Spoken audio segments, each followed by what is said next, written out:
Good morning my dear students, હું જયેશ ઉતાણી આપ સૌનું ઓનલાઈન વિડીયો લેક્ચર્સમાં હાર્દિક સ્વાગત કરું છું. લાસ્ટ ટાઈમ આપણે સ્વાધ્યાય જે છે 8.2 કમ્પ્લીટ કર્યો તો રાઈટ. હવે આપણે કયા સ્વાધ્યાય પહોંચ્યા છીએ તો કે 8.3. પણ હવે 8.3 જે પહોંચ્યા છે ને એની પહેલાં આપણે ઘણું બધું શીખવાનું છે. સીધી કંઈ આપણે સ્વાધ્યાય શરૂ કરશું નહીં. તો તમે સાંભળ્યું છે ને કે આપણે બેંકમાં પૈસા શું કામ મૂકીએ છીએ? તો કે આપણને બેંક વ્યાજ આપે છે રાઈટ. તો વ્યાજ શું છે? શું પ્રશ્ન પૂછ્યો મેં કે વ્યાજ શું છે? તો કે આપણે જે એને પૈસા બેંકને આપ્યા એટલે આપણે બેંકને પૈસા આપ્યા તો બેંક એ પૈસાનો ઉપયોગ કરી શકશે. એના બદલે આપણને બીજા વધારાના પૈસા આપે છે, ઉપરના વધારાના પૈસા આપે છે, એને કહેવાય વ્યાજ સાદી ભાષામાં રાઈટ. હવે દરેક બેંકનો વ્યાજ કેટલા ટકા આપશે એના ટકા ફિક્સ હોય. જેમ કે ફિક્સ ડિપોઝિટમાં આપણે પૈસા અત્યારે મૂકીએ તો હાલ જે છે બેંકમાં લગભગ જે વ્યાજનો દર હાલે છે 5% ચાલે છે. 5% મિનિંગ શું થાય ખબર છે? કે તમે જો 100 રૂપિયા ફિક્સમાં મૂકો તો 1 વર્ષના અંતે એનું 5 રૂપિયા તમને વ્યાજ મળે ખાલી. 1000 મૂક્યા હોય તો 50 મળે, 10,000 મૂક્યા હોય તો 500 રૂપિયા વ્યાજ મળે રાઈટ. 1 લાખ મૂક્યો હોય તો 5,000 રૂપિયા વ્યાજ મળે રાઈટ. રકમ મોટી હોય તો આપણને વ્યાજ દેખાય મોટા, અને 100 રૂપિયાના આધારે ગણતરી કરીએ તો આપણને એમ લાગે ફક્ત 5 રૂપિયા વ્યાજ. પણ એ જ્યારે મોટી રકમ મૂકવામાં આવે ત્યારે વ્યાજની મૂલ્ય જે છે બહુ વધી જાય છે રાઈટ. તો જે વ્યાજ છે હવે વ્યાજ 2 પ્રકારના આવે. એક આવે સાદું વ્યાજ, એક આવે ચક્રવૃદ્ધિ વ્યાજ. વ્યાજના કેટલા પ્રકાર? તો કે 2 પ્રકારના વ્યાજ આવે. એક આવે છે સાદું વ્યાજ અને બીજું આવે છે ચક્રવૃદ્ધિ વ્યાજ રાઈટ. તો સાદું વ્યાજ કોને કહેશું અને ચક્રવૃદ્ધિ વ્યાજ કોને કહેશું આપણે? તો જો સાદું વ્યાજ જે છે એ સાદું વ્યાજ જે છે એમાં દર વર્ષે એક સરખું રહે કે આપણી પાસે કોઈ રકમ છે, આપણી પાસે 10,000 રૂપિયા છે, કોઈક આપણને 10% વ્યાજ આપે છે એટલે વ્યાજનો દર કેટલો છે તો કે 10%. આપણે એની પર 3 વર્ષ માટે પૈસા મૂક્યા તો એ એમ માનશે, સાદા વ્યાજે મૂક્યા હોય તો એ એમ માનશે કે 10,000ના 10% એટલે 1,000 રૂપિયા, દર વર્ષે 1,000 રૂપિયા વ્યાજ આપશે. પહેલા વર્ષે 1,000, બીજા વર્ષે 1,000 અને ત્રીજા વર્ષે 1,000. તો વ્યાજ કુલ કેટલું થયું તો કે 3,000 જ થયું. હવે આની જ જગ્યાએ જો આ ચક્રવૃદ્ધિ વ્યાજે મૂકવામાં આવ્યા હોય પૈસા, તેમાં શું થાય ખબર છે? પહેલા વર્ષમાં કાંઈ ફેર ન પડે, પહેલા વર્ષનું વ્યાજ તો આપણને 1,000 રૂપિયા જ મળે. પણ જે બીજા વર્ષે છે ને રકમ હવે શું થાય ખબર છે? તો એ લોકો આ રકમને 1,000 રૂપિયા આની અંદર ઉમેરી દે. એટલે હવે કેટલા તમારા જમા થઈ ગયા તો કે 11,000. એ 11,000ના 10% કરો તો વ્યાજ કેટલું થાય તો કે 1,100 રૂપિયા થઈ જતો હતો રાઈટ. કેટલું થાય તો કે 1,100 રૂપિયા થઈ જાય. હવે 11,000 હતા, બીજા વર્ષે આપણી પાસે 11,000 થઈ ગયા હતા, એમાં એ લોકો પાછા 1,100 ઉમેરી દે તો કેટલા થઈ જાય? 12,100. તો ત્રીજા વર્ષનું જે વ્યાજ આવશે ને 1,210 રૂપિયા આવશે. હવે તમે આનો ટોટલ મળો બધાનો તો કેટલો થયો છે? 3,200 ને 300 અને 310 રૂપિયા. તો જો આ 310 રૂપિયા વધારાના મળ્યા આપણને. અહીંયા 3,000 જ મળતા હતા, આમાં વ્યાજ 3,310 મળ્યું. એનો મતલબ શું થયો? આ તો કે આ જે ગણતરી છે ચક્રવૃદ્ધિ વ્યાજ છે. એટલે કે 1 વર્ષ પૂરું થયું, તમારી પાસે જે વ્યાજ આવ્યું એ આ રકમમાં જમા થઈ જાય. એટલે હવે તમારે 10,000 જમા કરેલા, હવે 11,000 ગણાશે. પછી પાછું 10% વ્યાજ મળશે, બીજું વર્ષ પૂરું થાય તો હવે 1,100 વ્યાજ મળ્યું તો વ્યાજ પાછું આમાં ભળી જશે. તો હવે રકમ તમારી કેટલી થઈ ગઈ? 12,100 રૂપિયા થઈ ગઈ. એનું પાછું વ્યાજ ગણો તો 1,210 રૂપિયા થઈ જાય. જેને અહીંયા શું હતું? દર વર્ષે ફિક્સ 1,000 રૂપિયા જ વ્યાજ મળે. એટલે આને કહેવાય સાદું વ્યાજ, આને કહેવાય ચક્રવૃદ્ધિ વ્યાજ. ચક્રવૃદ્ધિ વ્યાજની બીજી ભાષામાં એમ કહેવાય વ્યાજનું પણ વ્યાજ. વ્યાજ તો મળે જ છે અને જે વ્યાજ મળ્યું એ વ્યાજનું પણ વ્યાજ મળે ને ત્યારે એને કહેવાય ચક્રવૃદ્ધિ વ્યાજ. ઓકે, સમજાણી વસ્તુ. આ તો ફક્ત લોજિક હતું. આપણે રિયલમાં દાખલા સૂત્ર મુજબ જ ગણશું, આવી રીતે કંઈ નહીં કરીએ આપણે. આ તમને સમજાવવા માટે આ રીતે એક્સપ્લેન કર્યું કે આ રીતે ફટાફટ ગણતરી કરવી હોય સૂત્ર વગર તો આ રીતે થાય. હવે આપણે બધાના સૂત્ર શીખવા છે. સૌથી પહેલા તો કે સાદું વ્યાજ.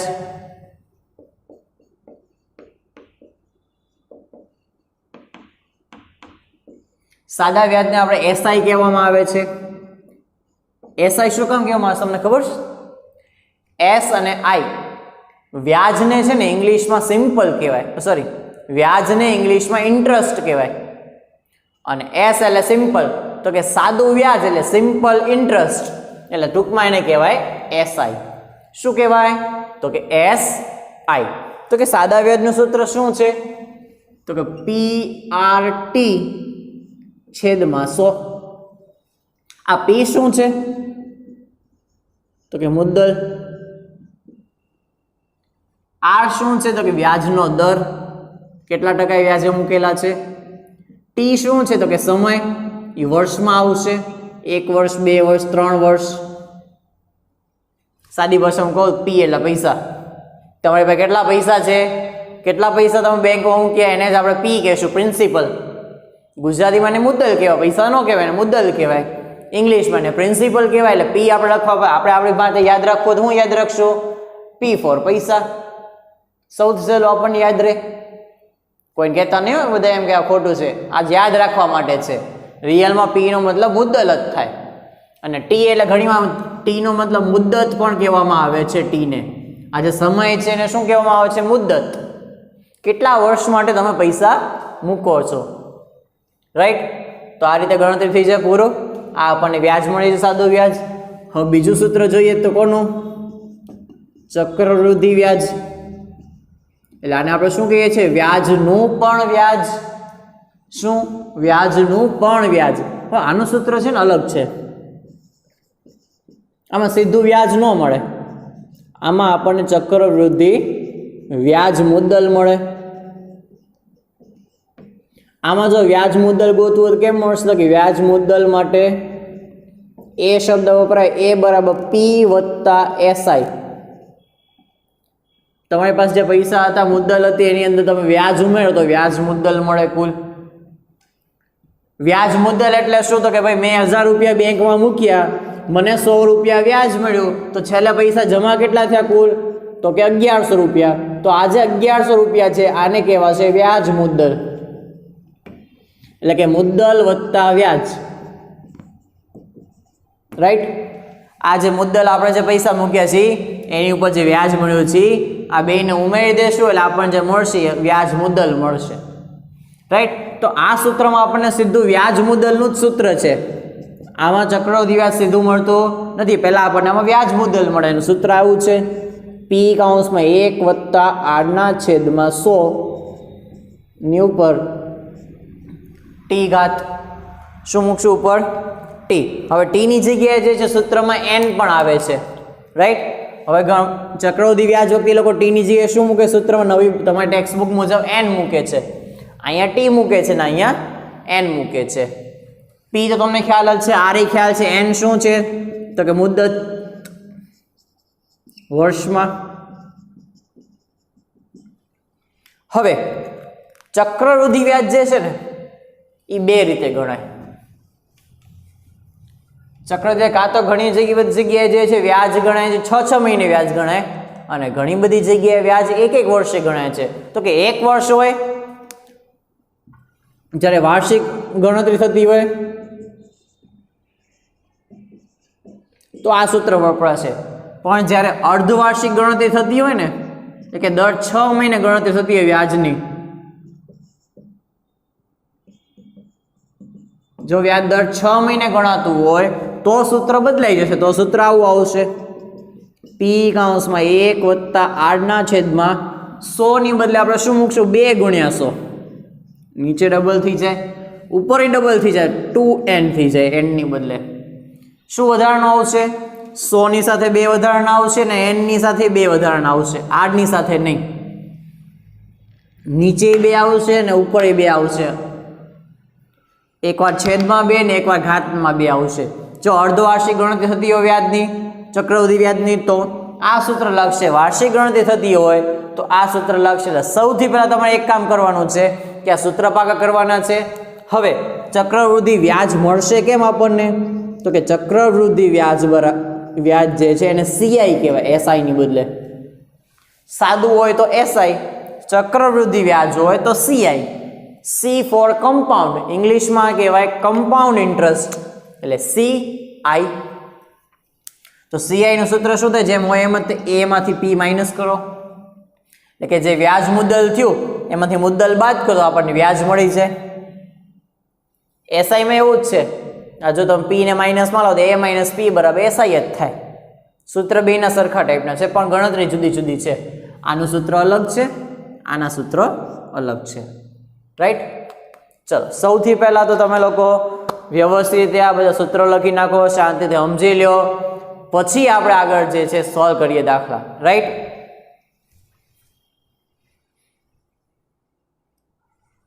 ચલો ઓકે. હજી એક આમાં એક વસ્તુ કહી દઉં, ઘણીવાર જે છે આખું વાર્ષિક ગણતરી વ્યાજની થતી હોય, વાર્ષિક થતી હોય, શું વ્યાજની ગણતરી વાર્ષિક થતી હોય, પણ એમ કે 1.5 વર્ષ માટે 2.5 વર્ષ માટે વ્યાજની ગણતરી કરો જ્યારે વાર્ષિકમાં હોય ત્યારે.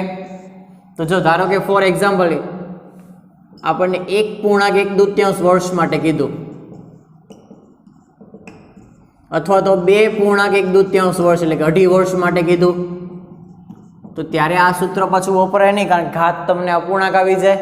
તો અપૂર્ણાંક ઘાત જે છે એ સોલ્વ કેમ થાય? તો કે સોલ્વ ન થાય. તો ત્યારે સૂત્ર કેમ બને? ધારો કે 1.1 વર્ષ છે તો આને આમ કહેવાય 1 વર્ષ અને બીજું અડધું વર્ષ. તો સૂત્ર કેમ બનાવશું આપણે? a બરાબર p કૌંસમાં 1 વત્તા r/100. ઉપર પહેલા એક ઘાત મૂકશું, આ ઘાત અહીંયા મૂકશું 1. હવે અડધા વર્ષનું બાકી રહ્યું, તો અડધા વર્ષમાં તમને યાદ રાખવું પડશે, અડધા વર્ષમાં શું થશે? સૂત્ર આ જ આવશે, 1 વત્તા r/100 ગુણ્યા 2 મૂકવું પડશે. અહીંયા ઉપર ઘાત ન આવે, અડધા વર્ષનું ગોતવું હોય ત્યારે સૂત્ર જે અર્ધવાર્ષિક ગણતરી છે ને એમાં ઘાતને આ નહીં મૂકવાનું હોય, તો અર્ધવાર્ષિકનું ગણાય આ સૂત્ર આટલું અમથું. એટલે યાદ રાખજો, જ્યારે 2 વર્ષમાં, 1.5 વર્ષ માટે, 2.5 વર્ષ માટે, ધારો કે 2.1 વર્ષ માટે છે તો આમ થાય 2 વત્તા 1/2. તો 2 વર્ષ માટે સૂત્ર કેમ બનશે? તો કે a બરાબર p કૌંસમાં 1 વત્તા r/100 ની 2 ઘાત. હવે અડધું વર્ષ બાકી રહ્યું તો એના માટે આમ બનાવશે 1 વત્તા r/100 ગુણ્યા 2, અલગથી આમ. ઓકે, એમાં ઉપર ઘાત ન આવે, અડધું વર્ષ એટલે એમાં ઉપર કંઈ ઘાત આવે નહીં. ઓકે, સમજાય છે વસ્તુ? અડધા વર્ષનું હશે તો ઉપર ઘાત ક્યાંય આવશે નહીં, ખાલી 1 વત્તા r/100 ગુણ્યા 2 આટલું મૂકી દેવાનું છે. જ્યારે 1.5 વર્ષ, 2.5 વર્ષ હોય ત્યારે આ બે સૂત્ર પર લખી રાખજો.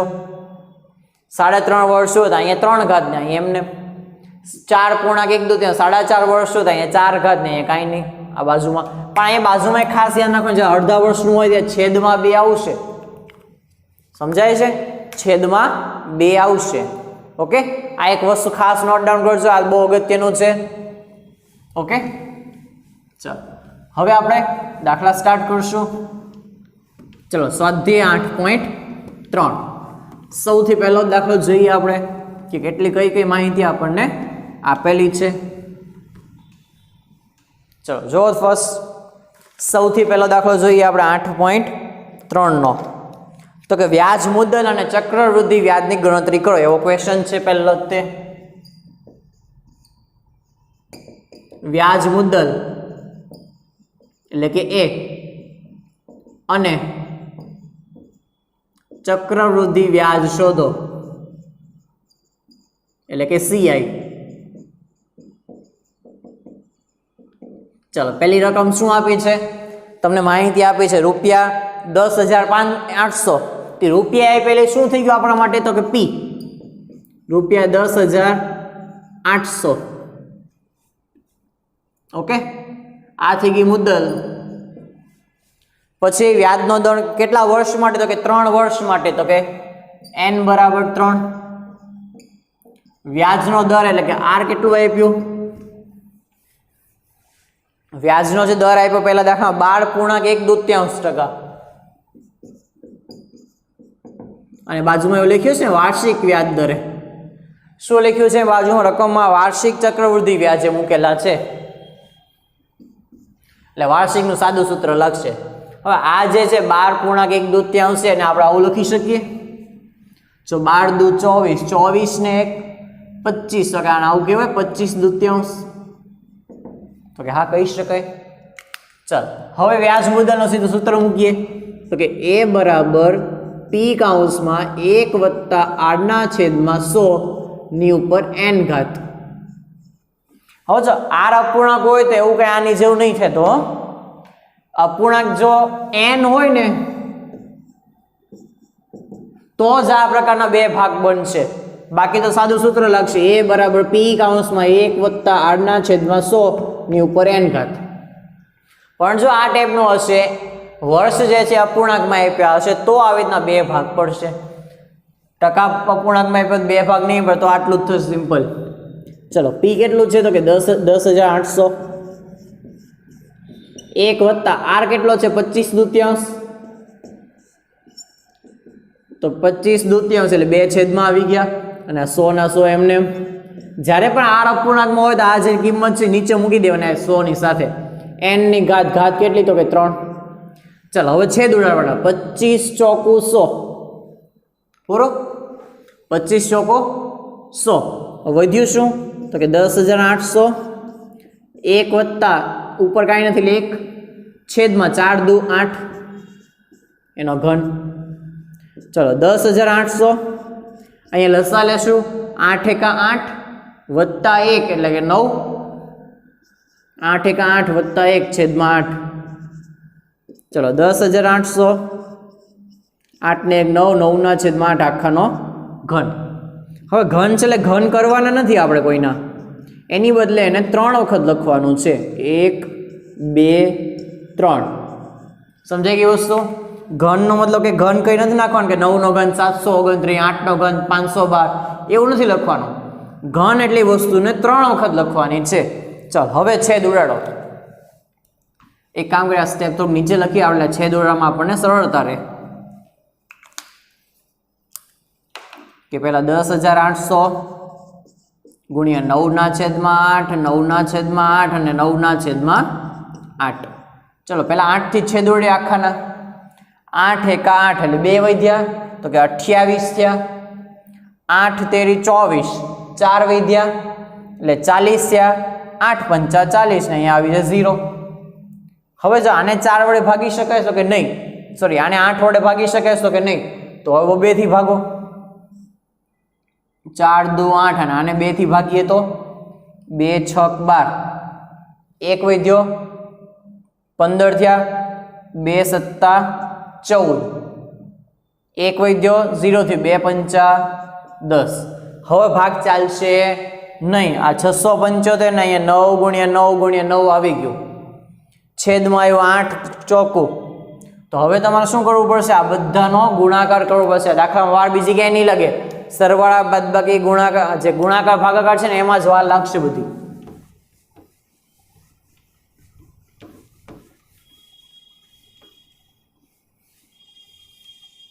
ઓકે ચાલો હવે આપણે આગળ ગણતરી કરશું. એટલે આગળ શું આવશે? હવે આ વાર્ષિક ચક્રવૃદ્ધિ વ્યાજ હતું ને? ઓકે રાઈટ, વાર્ષિક ચક્રવૃદ્ધિ વ્યાજ છે. તો હવે આપણે આની ગણતરી કરવાની છે. 675 ગુણ્યા 9 ગુણ્યા 9 ગુણ્યા 9 ભાગ્યા 8 ચોક 32. હવે કેવી રીતના કરશું? તો કે સૌથી પહેલા છે ને આ બધાને ગુણી નાખવાના. 9 81. 81 ગુણ્યા 9 એટલે 729. તો આપણે 675 ને 729 આનો ગુણાકાર કરવાનો છે ફટાફટ. જો આમાં વાર લાગવી ન જોઈએ, સ્પીડમાં ગુણાકાર થવો જોઈએ. 9 81, 81 નવા 729. આપણને ઘન શીખ્યા તો ઘન યાદ છે. 9 નો ઘન 729 રાઈટ. અને બાજુમાં છે 675. ચલો ગુણાકાર કરીએ ફટાફટ. સૌથી પહેલા 2 0 મૂકી દઈએ. 7 પંચા 35 ના 5 વધી 3 7 7 49 50 51 52 ના 2 વધી 5 7 6 42 42 5 47.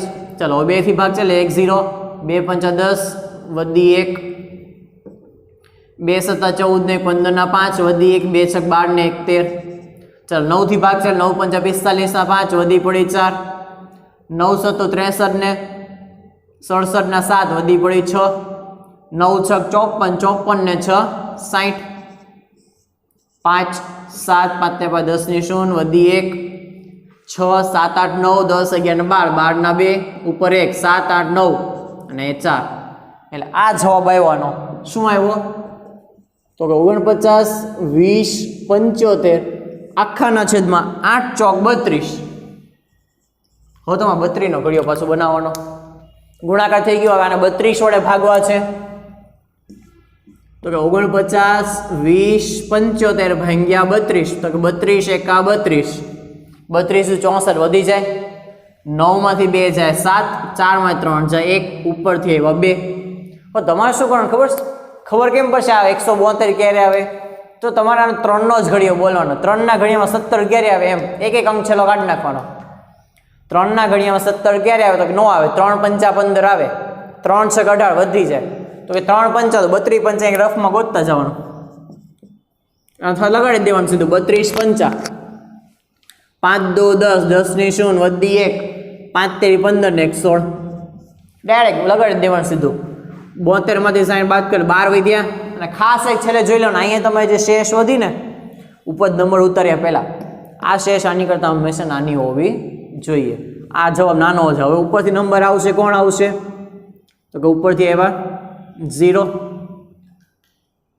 હવે 120 થયા, 3 નો ઘડિયો 3 ચોક 12, 30 ચોક થાય તો 120 થાય, 32 ચોક કરો તો વધી જાય તો કે 32 તેરી લગાડે તો પછી 3 2 6, 3 તેરી 9. ચલો કરો બાદ બાકી તો કે 10 માંથી 6 જાય 4, 11 માંથી 9 જાય 2, 24 એવા. ઉપરથી કોણ આવશે? તો કે 7 નીચે આવશે. હવે આ 24 ને 3 3 અઠ્ઠા 24 પર 32 અઠ્ઠા કરવા જાઓ ને તો શું થાય ખબર છે? 8 2 16 નો ઝઘડો વધી 1, 8 થી 24 ને 25 વધી જાય તો 32 સત્તા લગાડીએ, 7 2 14 નો ચોગડો વધી પડી 1, 7 તેર 21 ને 22, 7 માં 4 જાય 3, 4 માં 2 જાય 2, બરોબર. ઉપરથી આવ્યા 5, અહીંયા 3 ને 23, 3 સત્તા 21, 3 અઠ્ઠા 24 વધી જાય એટલે 3 સત્તા જ લાગશે. પાછું ઉપર જે લગાડ્યું તે જવાબ 224, 1 1 0 એટલે 1 આટલા વધ્યા. હવે તો કે હવે કોઈ નંબર નથી વધ્યો તો પોઈન્ટ લગાડો, અહીંયા 0 લગાડો. ચલો 32 નો ઘડિયો લગાડીએ પાછો. 32 નો ઘડિયો કયો લાગશે? 32 તેરી 96, આપણે ઉપર લગાડેલું છે 32 તેરી 96 ને કેટલા વધશે? 10 માં 6 જાય 4, 10 માં 9 જાય 1, 14, પાછળ લાગશે મીંડું તો કે 140. તો 140 ક્યારે આવશે? 140 નજીક જાય 32 ચોકું કરીએ આપણે, 4 2 8, 4 તેરી 12. ઓકે, હવે આપણે અહીંયા સુધી પહોંચી ગયા. તો હવે આપણે ખબર પડી કે પોઈન્ટ પછી 2 નંબર લેવાનો, વધારે નહીં લેવાનો. આપણો જવાબ આવી ગયો 15 377.34. આ આપણને વ્યાજ મુદ્દલ મળ્યું, રાઈટ. અને હવે આપણે ચક્રવૃદ્ધિ વ્યાજ ગોતું છે. હું છે આ ગણતરી નથી કાઢતો, અહીંથી તમે લખવા માટે કામ આવશે. અહીંયા આપણે ગોતી નાખીએ ચક્રવૃદ્ધિ વ્યાજ.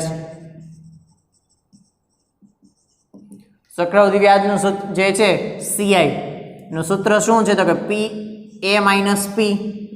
એ કેટલો આવ્યો? 15,377.34. P કેટલું છે? તો કે 10,800. આની બાદ બાકી કેમ કરે? તો એક વાર લખીને બતાવી દઉં છું.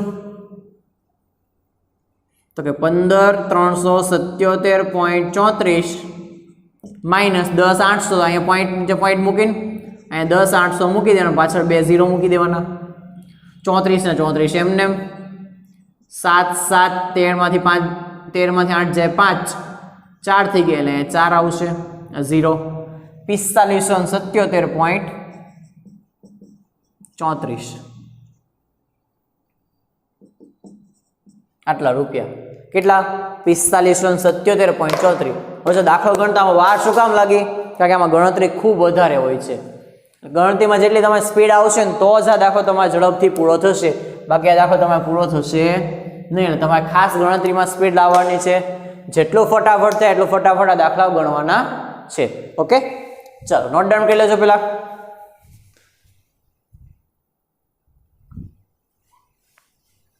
ઓકે, ચાલો આવો એક દાખલો, નાનો દાખલો, એમાં ગણતરી આટલી બધી નહીં આવે, બહુ સાદો આવશે એવો હું તમને એક દાખલો ગણવા આપું છું. આ હોમવર્કમાં ગણવાનો છે તમારે. P જે છે 10,000 રૂપિયા, વ્યાજનો દર 5% અને વર્ષ n બરાબર 3. તમને જે n આવ્યું 3 વર્ષ માટે ગણતરી કરવાની છે. ઓકે, વ્યાજ શોધો તો CI અને A શોધો. આ તમારા જવાબ જે છે કોમેન્ટ બોક્સમાં લખીને મોકલવાના છે અને જવાબ શું આવ્યો છે. ઓકે, ચાલો. તો આજનું હોમવર્ક જે છે ખાસ, તો હોમવર્કમાં તમારે એક તો આ દાખલો ગણવાનો છે અને બધા સૂત્ર તમારે 5 વાર લખવાના. જેટલા પણ સૂત્ર મેં શરૂઆતમાં લખાવ્યા દાખલો ગણતા પહેલા, એ બધા સૂત્ર 5 વાર ને આ દાખલો 2 વાર. એક દાખલો 2 વાર, આ તો તમે એક જ વાર ગણવાનો છો એ જાતે આપ્યો એટલે. આ એક કરાયો એ 2 વખત લખવાનો. સૂત્ર જેટલા કરાવ્યા છે પહેલા જે કઈ આવ્યા બધા અર્ધ વાર્ષિક, વાર્ષિક, સાદો વ્યાજ, ચક્રવૃદ્ધિ વ્યાજ, એ બધા સૂત્ર તમારે ટોટલ 5 વાર લખવાના છે. કારણ કે સૂત્ર જ્યાં સુધી નહીં આવડે ત્યાં ચેપ્ટર નહીં આવડે. એટલે ખાસ સૂત્ર તૈયાર રાખજો. નેક્સ્ટ લેક્ચર આપણો આવે એની પર તમારું સૂત્ર પરફેક્ટ એકદમ મસ્ત તૈયાર થઈ જવા જોઈએ. ઓકે, ચલો નેક્સ્ટ લેક્ચર મળશું. Good bye.